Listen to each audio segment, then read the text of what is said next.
agenda work that we're focusing in, including JJ youth, including girls in the JJ system, foster care youth, and those who have aged out of the foster care system and find themselves with no options.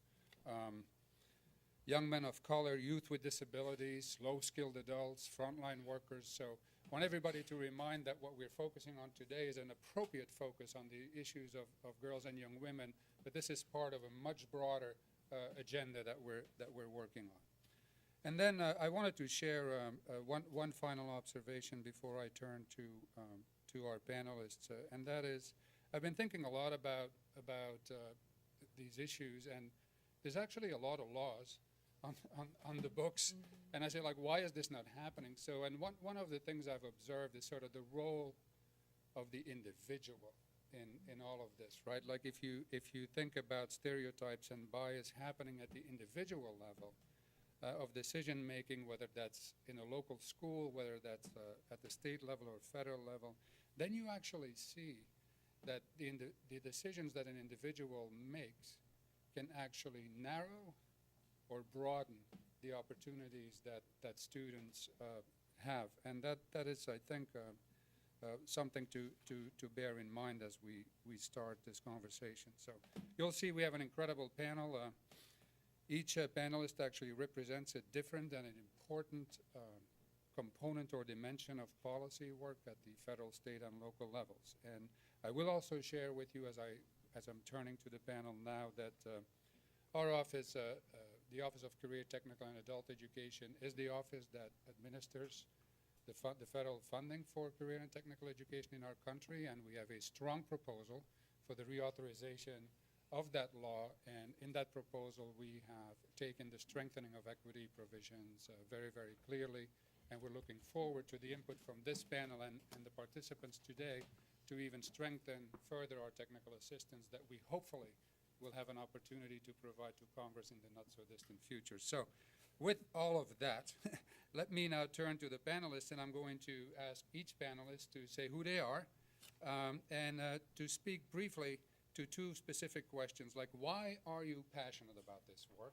And secondly, was there a personal experience that inspired you? And let me just start here with Catherine, and then we'll... Great. Thanks so much, Johan. I'm Catherine Lehman. I'm Assistant Secretary for Civil Rights at the Department of Education. And so it's my job to enforce federal civil rights laws in our K-12 schools and in higher ed.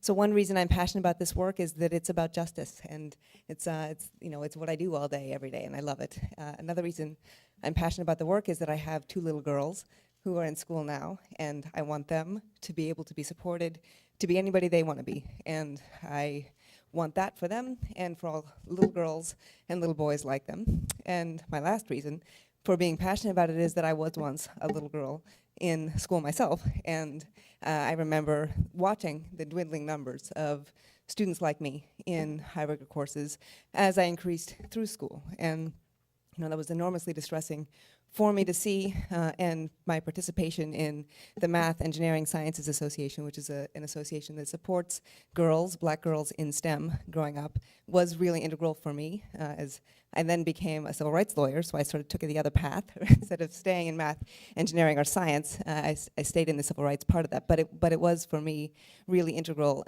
in shaping who I became and why it is that I do this work. So the more 10,000-foot reason that I care so much about these issues is what I see in my job now at the Department of Education. We collect data every 2 years about the equity health of our public schools, and what we see in that data is incredibly distressing on this front. So, we start from the premise that we don't offer high rigor courses to enough of our kids of any type.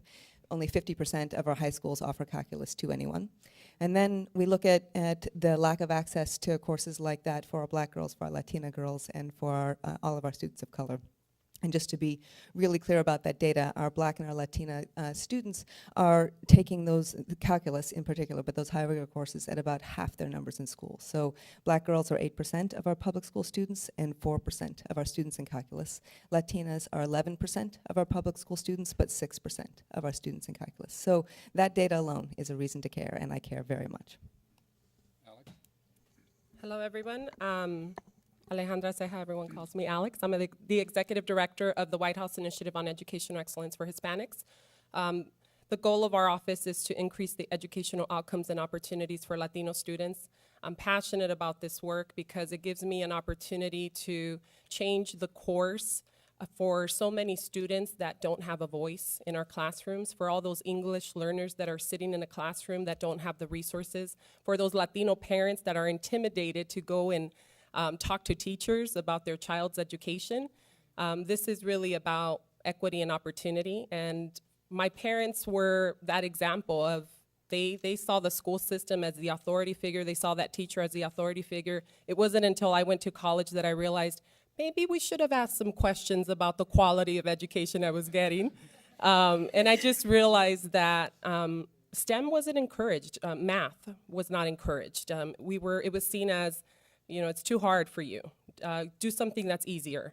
And so I'm passionate about this work because I want to make sure that all of our students have access to the full range of STEM courses so that they're prepared to turn those trends around that we're seeing, that Latinos right now are underrepresented significantly in STEM. Terry? Good morning, everyone. I'm Terry Boyer. I'm a professor at the School of Management and Labor Relations at Rutgers University, as well as executive director of our Center for Women in Work there. I think there are a lot of things that have led to me sitting here. I am a social science researcher as well as an equity provider, and I've always been interested throughout my whole life in the why question. As a young child, I had some health issues that had me in and out of specialist doctors' offices. And so in 7th grade, when my best friend's mother asked me what I wanted to be when I grew up, I said, a urologist. And she said, and she was in the medical field herself, she said, girls don't do that. Girls don't do that specialty. You should think about something else. And I was just stunned. I had no idea why. You know, why would you possibly say that I couldn't do that? Which I think led me to continuously begin to ask that question. You know, that's that point, right? That's that 8th grade point that people talked about earlier, where girls begin to think, wait a minute, what's appropriate for me, what's not? So instead of a urologist, I'm a social science researcher. And I'm passionate about making sure that more and more girls are not stopped by somebody's mother who, in their best interest, thought, oh, I'm going to save her from having to be in an icky field and choose something better. Francois? My name is Francoise Jacobson, and thank you. And I'm a project manager with Equal Rights Advocates, and I am also the co-chair of the National Task Force on Trades Women's Issues. And I am passionate about this because I'm a girl and I've experienced quite a few of what everybody's been talking about today. And I think that for me, I want every girl to be able to reach the kind of economic security she needs, because I believe without getting the economic security, we also don't have the personal security, and I think they're very linked. And in terms of a personal story, I'm a first-generation American, and I'm the oldest of 5 children with 3 brothers. And I will always remember that when I had finally saved enough of my busgirl and waitressing dollars, I think I was around 18, 19, I bought my first car, and I'm dating myself, but I had to change the tires to snow tires. So I marched out with everything I needed, and my dad was actually following me, and I was going to change my tires because it was a matter of safety. Because if I don't know how to change my tires, and at that time we didn't have cell phones, what was I going to do on the side of the road if I had a flat tire? Well, by the time, before I even started, my brothers came out, the neighbors came, everybody wanted to do it for me. And I was like, no, I want to do it. So I ended up with an audience of about 10 men watching me change my damn tires. Oops, sorry. And, you know, and that is still what girls in CTE and STEM still have to fight. Yes, I can do it myself, and I want to do it. So that's part of why I'm passionate about it. Mimi? Oh, my goodness. I'm Mimi Lufkin. I'm the CEO of the National Alliance for Partnerships and Equity. And I have a long family history in this field, actually. I have a great aunt who was one of the Mercury 13. I don't know how many of you are familiar with that. And she was one of the 13 women who were trained to enter the space race during the Kennedy administration, and was sent home by President Johnson. Our family never heard the end of that one. And she also testified in front of Congress about this issue. And so I have had a role model in my life that has given me lots to think about. I am a career and technical educator, started my career in CTE in the late